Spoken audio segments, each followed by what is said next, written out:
यहां पर देखेंगे जनसंख्या परिवर्तन, ठीक है।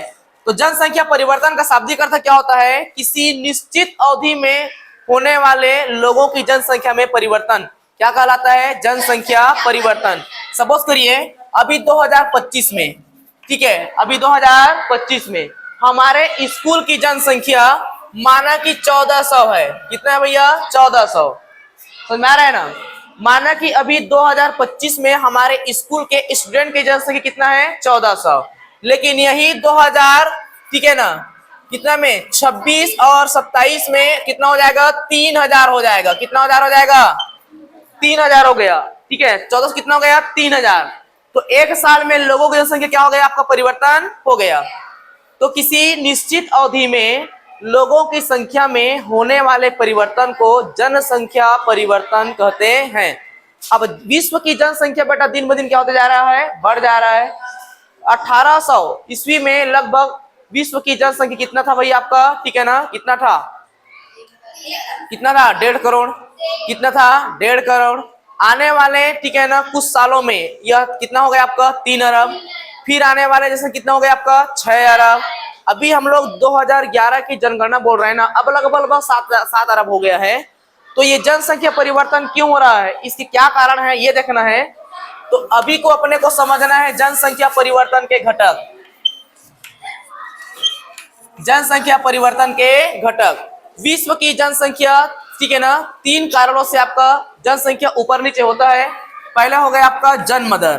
क्या हो गया आपका? जन्म दर, ठीक है। अब जन्म दर मतलब क्या है? देखिए पहले ध्यान से, जन्म दर किसको बोलते हैं? ठीक है, प्रति 1000 लोगों में जीवित जन्म लेने वाले बच्चों की संख्या को जन्म दर कहते हैं। क्या बोलते हैं? जन्म दर।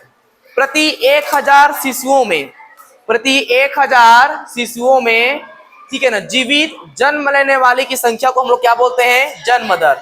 लोगों की संख्या 1000 है। कितना है बेटा? 1000।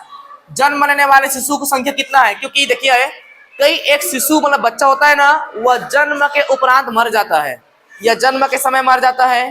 तो 1000 बच्चों में, 1000 बच्चों में जीवित जन्म लेने वाले की संख्या को हम लोग क्या बोलते हैं? जन्म दर कहते हैं। क्या बोलेंगे? जन्म दर। ठीक है। अब बताइए, अभी मान के चलो, ठीक है ना, अभी अभी के समय में 2025 की एग्जाम्पल फैल लेते हैं। 2025 में अभी माना कि पामगढ़ का जनसंख्या, माना कि पामगढ़ का जनसंख्या 5000 है। कितना है? 5000। अगर 1000 बच्चे में से 200 बच्चा अगर मर भी गया पैदा होने वाले में, तो भी 800 बच्चा बच रहा है। तो यहाँ का जनसंख्या कितना हो जाएगा? ठीक है ना, कितना हो जाएगा? 5800। कितना हो जाएगा?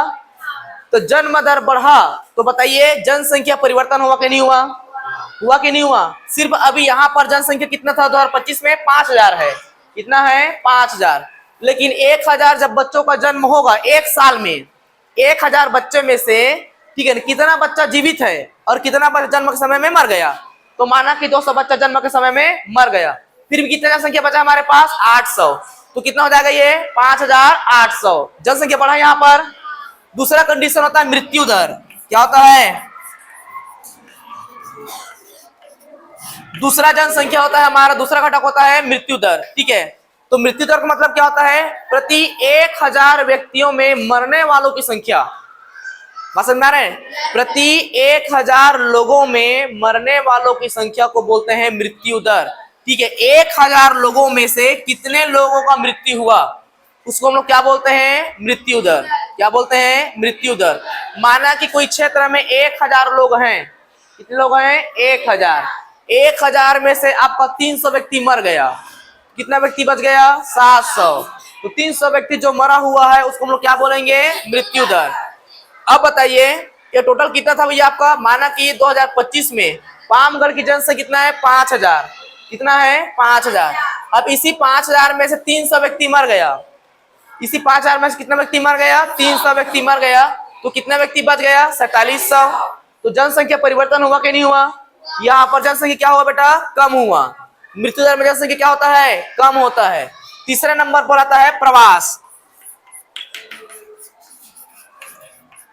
तीसरे नंबर पर क्या आता है? प्रवास। प्रवास का शाब्दिक अर्थ होता है, ठीक है ना, एक स्थान से किसी दूसरे स्थान पर जाकर के बसना। क्या कहलाता है? प्रवास।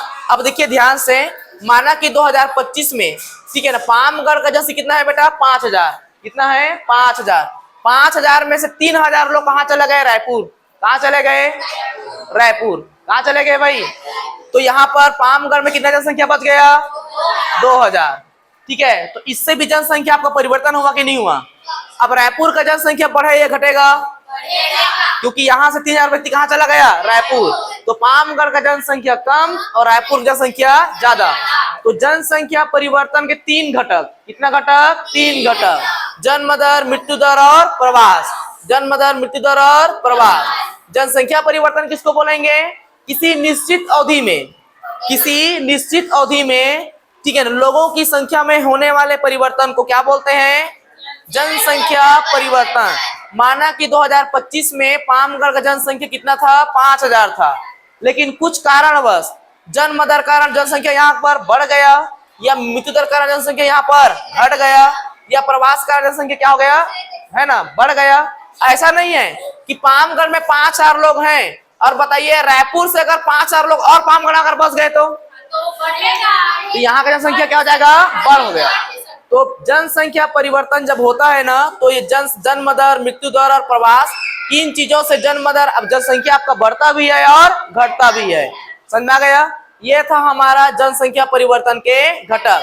अब यहाँ पर देखिए प्रवास। ठीक है, यहाँ पर देखेंगे प्रवास।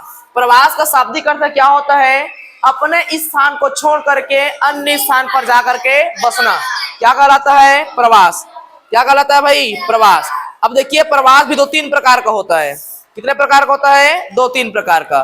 ठीक है, पहला हो गया आपका उत्प्रवास। पहला नंबर पर क्या हो गया आपका? उत्प्रवास। उत्प्रवास मतलब क्या होता है? वे लोग जो अपने देश को छोड़ करके अन्य देशों में जाते हैं, उसे क्या बोलते हैं भाई हम लोग? उत्प्रवास। क्या बोलते हैं? उत्प्रवास। ठीक है, वे लोग, ठीक है ना, जो अपने देश में, ठीक है ना,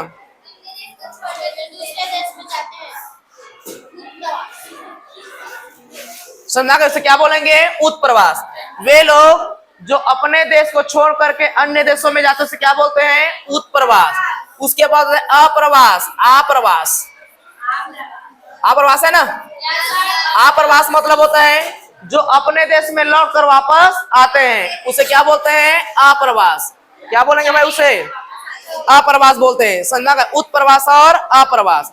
प्रवास भी 2 प्रकार का होता है। प्रवास कितने प्रकार का? 2 प्रकार का। ठीक है, उत्प्रवास और अप्रवास।